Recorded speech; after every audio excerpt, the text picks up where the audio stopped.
दोनों जब शमी पत्र से करी जाती है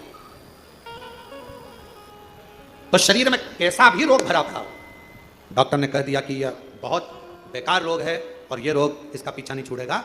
यदि आपको डॉक्टर ने कह दिया कि ऐसा है, डॉक्टर की दवाइयां लो, जांच कराओ, डॉक्टर को दिखाओ, रिपोर्ट लाओ, पर साथ में 7 स्थान बताए हैं जहां पर शमी पत्र को अगर चढ़ाते रहे तो वो रोग कितना भी बड़ा हो, आखिरी में वो रोग समाप्त हो ही जाता है।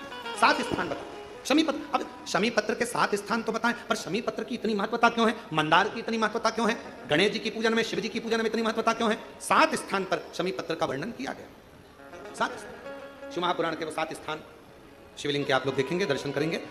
ये मानकर चलिए ये जलाधारी है, ये जहां से जल बहता है वो स्थान है, ये शिवलिंग है। समझ में आ रहा है सबको? ये शिवलिंग, ये जलाधारी, ये जल बहता है वो स्थान, बीच में अशोक सुंदरी का स्थान, गणेश जी कार्तिकेय जी का स्थान, माँ जगत जननी का हस्तकमल, शिवलिंग, ऊपर जलाधारी में जया, विषहरा, शामली बारी, दौतली। 7 स्थान बताए। पहला स्थान अशोक सुंदरी का स्थान, द्वितीय स्थान भगवान श्री गणेश जी महाराज का स्थान, जहां गणेश जी का स्थान है सीधे भाग में उस।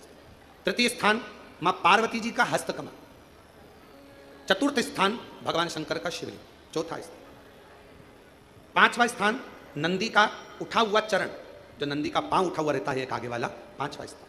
और 2 शमी पत्र भगवान शंकर के सम्मुख में से अपनी कामना कर 3 बार पंचाक्षर मंत्र का या श्री शिवाय नमस्तुभ्यम का स्मरण कर वो शमी पत्र भगवान शंकर के शिवलिंग पर फिर समर्पित कर दिया जाए। अगर ये 7 शमी पत्र समर्पित कर एक बेलपत्र शिव जी को समर्पित करा जाता है तो धीरे धीरे कैसा भी बड़े से बड़ा रोग हो वो धीरे धीरे कटना प्रारंभ हो जाता है। शमी पत्र की महत्वता, पूजन में वर्णन, शमी की इतनी महत्वता क्यों है तो शिव महापुराण में यह भी वर्णन किया गया। औरव मुनि के, औरव ऋषि के